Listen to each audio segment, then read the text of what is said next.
اینجا فقط تکرار میشه، فقط برشان گوش کنین که دایی اول است مارجینز. مارجینز چی بودن؟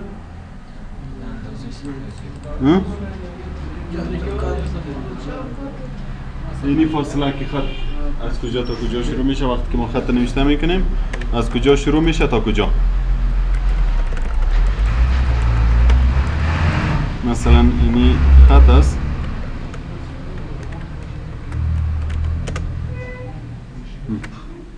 صفحه اینی جاست ولی خط اینی فاصله داره، از بالا اینی خط فاصله داره، از این طرف هم فاصله داره. اگر زیاد شود تا آخر صفحه برسه باز پایین هم یک کمی فاصله پیدا میکنه که اینی فاصله را چی میگه؟ مارجینز. اینی جا امی فاصله را کم و زیاد کرده میتونی. مثلا یکی در یک چهار طرف تاپ لیفت رایت بوتام یک است، کویلن یک است.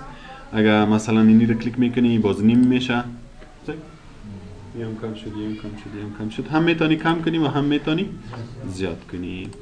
و دیگهش اورینتیشن بود که چی کار میکرد؟ صفحه پورتریت بیا یا لندسکیپ بیا. حالی که از پورتریت است اگر لندسکیپ کلیک میکنی لندسکیپ میشه. زوم اوت کو که کمی خورد. و اگر پس پورتریت کنی باز پورتریت معلوم میشه. سایز چی بودن؟ اندازه پیج بودن. کدام صفحه کدام سایز زیاد استفاده میشه؟ A4. هر سایزی که ما به خاطر پرینتر ورق داشته باشیم باید از اون سایز استفاده کنیم. فعلا A4 را کلیک میکنیم. خب بعد از کالمز است. کالمز اونجا نبودن اینجا هستن. کالم چی کار میکنه؟ وقتی که میخوایم یک صفحه را دو سه تقسیم کنی. مثلا این صفحه است ما میگم که این دو تقسیم شود که از اینجا تا اینجا خط نوشته شود و باز تا اینجا تا اینجا خط نوشته شود. این کالمز میگه وقتی که یک صفحه تقسیم چند کنیم. مثلا ما این کلیک میکنم میگم چند کالم جور شود؟ دو کالم جور شود. سعی حالا از خط کش که ببینین از اینجا تا اینجا یک کالم است، از اینجا تا اینجا دیگه کالم است. این خط از اینجا شروع شد تا کجا رسید؟ تا اینجا. وقتی که این یک کالم پوره شود بعد از اون خط کجا میره؟ در کالم دور میره. مثلا حالا اگه کلیک میکنی این طرف هر قدر که کلیک کنی کرسر نمیاد. چی وقت کرسر میره؟ که یک کالم پوره شود بعد از اون در کالم دو میره. و اگه میخوای که خودت نوشته کنی، مثلا ما این خط نوشته کردیم حالا میخوایم که خط کالم دو نوشته کنیم، باز چی میکنین؟ شورتکت کنترل شیفت انتر. کنترل شیفت انتر. کرسر کجا میره؟ دیگهش میره. حالا خط نوشته میکنه اینجا نوشته میشه. وقتی که خط نوشته شد باز هر دفعه شورتکت ضرورت نیست. فقط اینجا کلیک میکنی اینجا کرسر میه، اونجا کلیک میکنی اونجا کرسر میره. دفعه اول که خط نباشه باید کنترل شیفت انتر بزنی تا که کرسر اونجا بیاد. حالا سعی که دو کالم شده این از اینجا تا اینجا، از اینجا تا اینجا. بسیاری راپورها که مردم جور میکنه، راپورهای سالانه و پلان و این چیزا، باز در چی جور میکنه؟ در کالم جور میکنه، در دو کالم در سه کالم جور میکنه. حالا اگه کالم ها رو زیاد کم میکنی، کم میشه زیاد میشه. مثلا ما کلیک میکنیم حالا چند کالم شدن؟ سه کالم. اگر لیفت کلیک میکنی لیفت کالمش خورد، رایت کالمش کلان. میبینی؟ این طرف کالم خورد، این طرف کالم کلان. و اگر رایت کلیک میکنی چی میشه؟ او طرف خورد، این طرف کلان. و اگر اینجا مور کالمز کلیک کنی باز مو آپشن ها کلش اینجا میه. مثلا اگر وان کلیک میکنی پس مثل اولی بار یک صفحه میشه. اوکی میکنی مثل اول بار کلش یک صفحه میشه. و اگر در اینجا تو کلیک میکنی دو کالم جور میشه. 3 کلیک میکنی سه. لیفتش خورد، این مثال برات نشان میده. این طرف خورد، این طرف کلان مثل اونجا که بود ایش رایت است.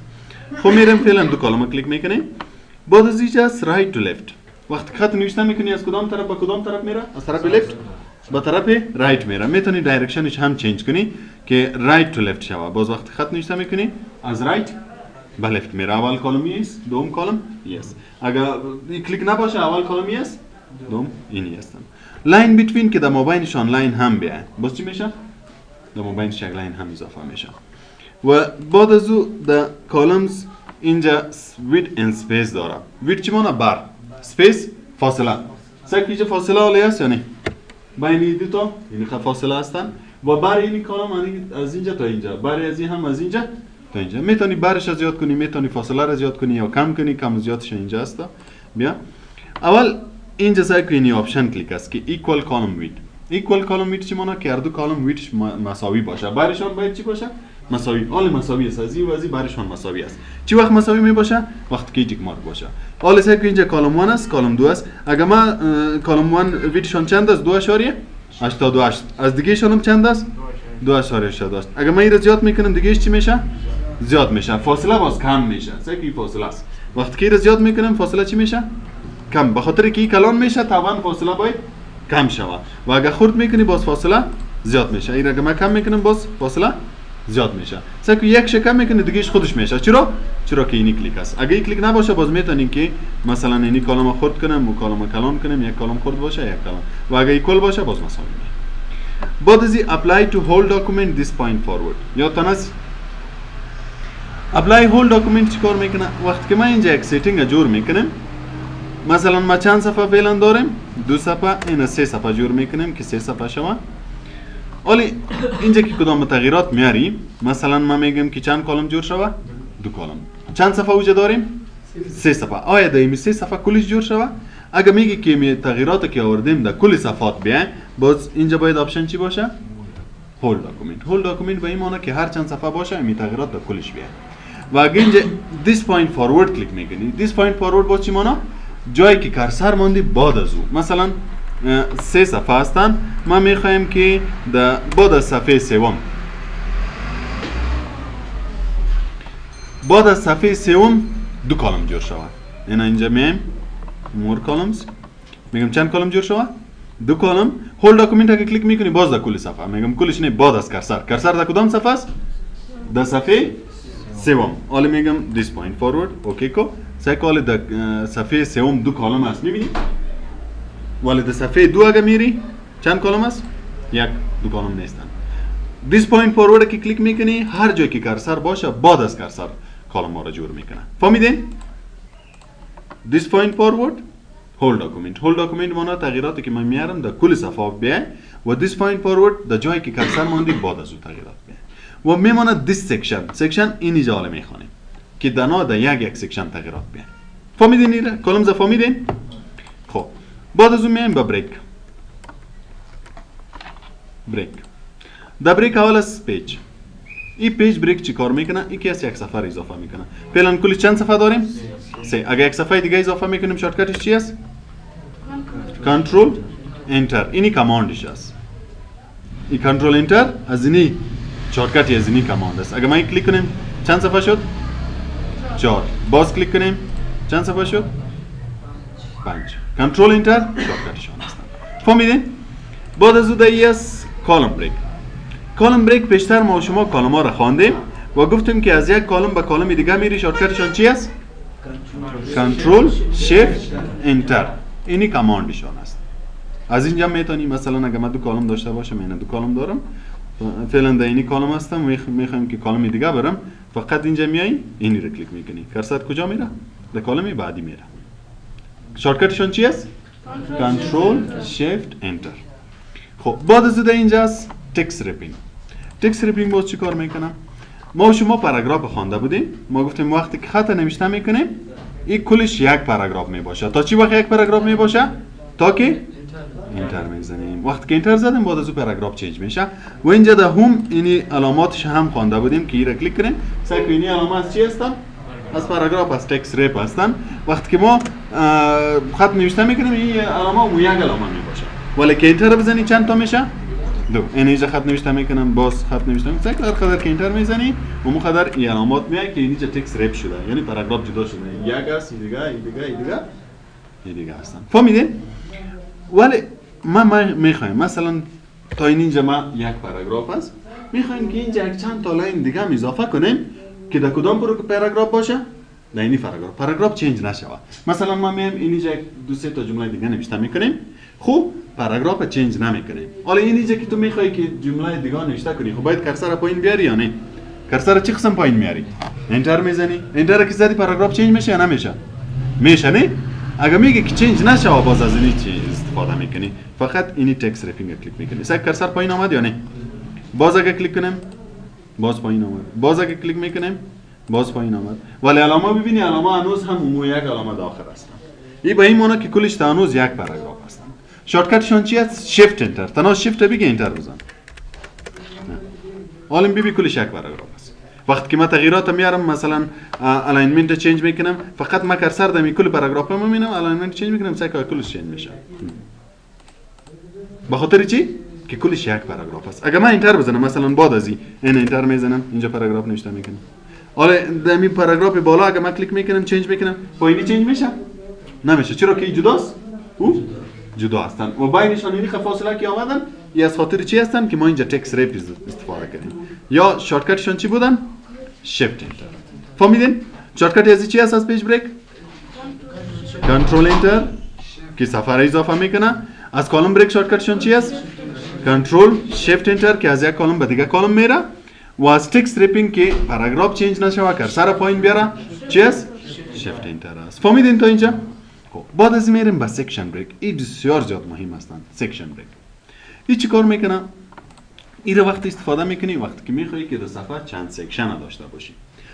چند سکشن به چی مانا؟ سکشن چی مانا؟ سکشن خودش یک قسمت میگه.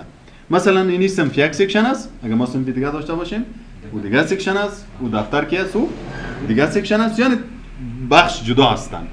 در بینشان فرض کن دیوال هستند، هر چی که باشه یعنی سکشن جداست. یک سکشن است و جدا سکشن. اینجا که کدام تغییرات میاری در اون نمیای. اگر دو کدام تغییرات میای نه این نمیای. سکشن تو فکر کن که بیخی یک سه جدا هستند. مثلا من اینجا یک فایل دارم، یک رافور دارم، میخوایم که در این دو سه سکشن داشته باشم. چه قسم؟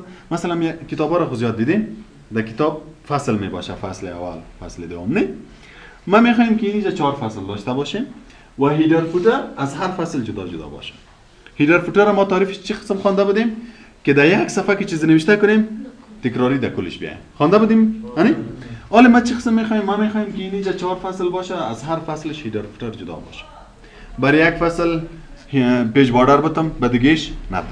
یک فصلش مثلا سایزشان لتر انتخاب کنم، از دیگهشان چی انتخاب کنم؟ A4 انتخاب کنم. در بین یک فایل میخوایم چند سکشن جور کنم؟ 3 یا 4 سکشن جور کنم که از هر یک ستینگش جدا جدا باشه. اگر سکشن نباشه، مثلا من کنترل انتر میزنم، هر قدر صفحه که میه وقتی که من تغییرات میارم، مثلا اینجا لندسکیپ میکنم، کل صفحه شدن یا نه؟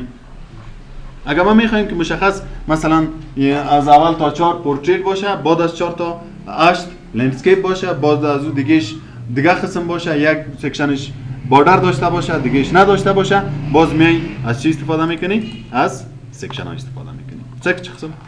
ما اینجا ایرا پورتریت کردیم. کلش چند صفحه است؟ 5 صفحه است. ایرا کلش باز دیلیت میکنیم که یک صفحه شد. کنترل انتر میزنیم. چند صفحه آمدن؟ 4. وقتی که کنترل انتر میزنی صفحه که اضافه میشه، این سکشن اضافه نمیکنه. کلش یک سکشن است. با حساب کنترل انتر که صفحه اضافه میکنی و چند سکشن میباشه؟ همیشه یک سکشن میباشه. حالا مثلا ما بعد از 4 یک سکشن دیگر را اضافه میکنیم. باز میای از اینها استفاده میکنیم. این 4 تا کلش سکشن اضافه میکنن. فرقشون چی است؟ اگر من نکست کلیک میکنم، یک صفحه اضافه میشه، یک سکشن هم اضافه میشه. مثلا حالا چند صفحه است؟ 4. اگر من این را کلیک میکنم، صفحه چند میشه؟ 5 میشه و سکشن هم چنج میشه. که باز چند سکشن شه و 2 سکشن. اون طرف یک سکشن، این طرف دیگه سکشن. یعنی نکست پیج که است هم یک صفحه اضافه میکنه و هم سکشن اضافه میکنه. کانتینیوس اگر کلیک میکنی، او در جایی که کرسر باشه همونجا سکشن چنج میکنه. صفحه را اضافه نمیکنه. فقط چی اضافه میکنه؟ سکشن اضافه میکنه. اگر اود یا ایوان کلیک میکنی، این باز چیکار میکنه؟ ایوان چی مانا؟ جفت. اود چی مانا؟ تاک. اگر ایوان کلیک میکنی، حالا کرسر ما در صفحه جفت هستن که کدام صفحه است؟ 4.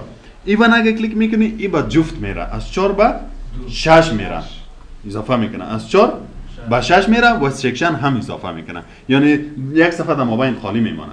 و اگر در صفحه تاق باشی، باز مثلا اگر در صفحه 5 باشی، اوت کلیک کنی به صفحه 7 میره، یک صفحه بازم خالی میمونه، در صفحه 7 میره و سکشنتون هم چنج میشه.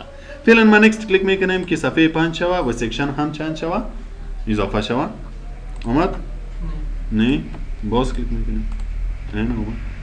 سکال اینجا چی نوشته شد؟ سکشن پیج، سکشن بریک، نکست پیج. این رو چرا نشان میده؟ این رو به خاطر که اینجا ما اینی علامات کلیک کردیم. نه من که کلیک باشه که بر ما معلوم شود. خب حالا که من کنترل انتر میزنم، این صفحه که اضافه میشه، این سکشن دوم اضافه میشه. یعنی سکشن اول ما چند صفحه بود؟ 4. از اول تا 4. سکشن دوم ما از چند شروع شد؟ از 5. حالا ما میایم تغییرات در سکشن اول میارم، در سکشن دوم میارم. مثلا اینا در سکشن اول کرسر ماندم، میایم در لیاوت، اینجا میخوایم که چنج کنیم. خب از اینجا چنج نکنین، بیاین از اینجا چنج کنین. اینجا پیج ست اپ نوشته است، اینو کلیک کنین تا که پیج ست اپ بیاد. ایرا در پرینت خوانده بودیم نه؟ ما میگم صفحه چی رقم شوه؟ لندسکیپ شوه. کدام صفحه شوه؟ سه که اینجا ما آپشن داریم. این هول داکومنت و دیس پوینت فورورد پیشتر خواندیم نه؟ هول داکومنت چی مانا؟ که در کل سکشن ها تغییرات بیاره. اگه اینجا ای را کلیک کنی و لندسکیپ کلیک کنی کل سکشن های چنج میکنه. ولی اگه اینجا ما دیس سکشن کلیک کنیم تنها یک سکشن ده سکشنی که کرسر ماندیم. سعی اول سکشن اولت صفحه شان چی رقم است؟ ببین لندسکیپ است. سکشن دویت پس چی است؟ پورتریت. یعنی در این سکشن هر قسم تغییرات که بخوای دی اپلای نمیشه. اگه دی هر قسم تغییرات اپلای کنی دا اپلای نمیشه. در صورتی که اونجا اپلای تو سکشن کلیک کرده باشی. مثلا در این سکشن کلیک میکنیم در سکشن دوم میایم پیج باردر. پیج باردر در دیزاین بود نه؟ کلیک میکنیم میگم که این صفحه کی از باردر این قسم داشته باشه. صحیح؟ صحیح که اینجا باز چی داریم؟ اپلای تو هول داکومنت. هول داکومنت باز چی مانا؟ که کلی سکشن ها داشته باشه. ولی ما کلی سکشن ها نمیخوایم تنها اینی یک سکشن میخوایم در سکشن که کرسر مونده. this سکشن اوکی کو سکتنو اینی سکشن ها پیج باردر داره. بالایش نداره. دیدین؟ مثلا ما میخوایم هیدر فوترش چنج کنیم که از یک چیز باشه از و دیگر چیز باشه. اینه در سکشن بالا میایم در اینجا کلیک میکنیم در اینسرت منیو هیدر اند فوتر. کلیک کو. مثلا اینی هیدر را کلیک کردیم در اینجا نوشته میکنیم که بریم. حالا اگه ببینید که در سکشن پایینی هم آمده یا نآمده؟ آمده؟ باز چی که در پایین سکشن برو اگه میخوایی که چنج کنی. مثلا ما میخوایم از این سکشن هیدرش یک چیز دیگه باشه که او یک چیز باشه این دیگه چیز باشه. باز در اینجا کرسر بان سعی کنید اینجا ما یک دو سه آپشن ها را در هیدر فوتر نخوانده بودیم که در چی آپشن است؟ لینک تو پریویس. لینک تو پریویس به این معنا که ما در این سکشنی که کرسر ماندیم این باید که از اون لینک نباشه. فعلا که از لینک است. دو که هر چیز نوشته میکنی در این هم میاد. اگه ما در این کرسر بان میره پاس کنیم حالا چی میشه؟ حالا اگه ما اینجا هر چیز نوشته کنیم این در این سکشن بیخی نوشته میکنم فرهاد. در سکشن بالا ببین چی نوشته است؟ بریا. در سکشن بالا در کل پیجاش بریا نوشته است. ولی در سکشن پایین باز چی نوشته است؟ فرهاد. حالا ببینید در کل هیدرش فرهاد. این سکشن میگه. فهمیدید که یک فایل با چندین سکشن تقسیم کرده میتونی که باز هر سکشن هم میتونی جدا سیتینگ بدی. در وقت ضرورت میتونی که سیتینگشان چنج کنی. فهمیدین سکشن از کجا جور میشه؟ از لیاوت. نه باش که ما از هیدر فوتر کرسر پاس کنم. از لیاوت از اینجا سکشن چنج میشه. از این چهار تا. تنها فرقایشون چی است؟ که یک صفحه اضافه میکنه، سکشن هم اضافه میکنه. این تنها سکشن اضافه میکنه. یکی از جفت به جفت میره، یعنی یک صفحه مابین خالی میمونه، بعد از سکشن جور میکنه. یا از تاق به تاق میره و یک سکشن اضافه میکنه. و سکشنی که جور کردیم باز هر قسم تغییرات در یک سکشن اپلای کرده میکنه. فهمیدین ایرا؟ مشکل نیست؟ همین خبر واسه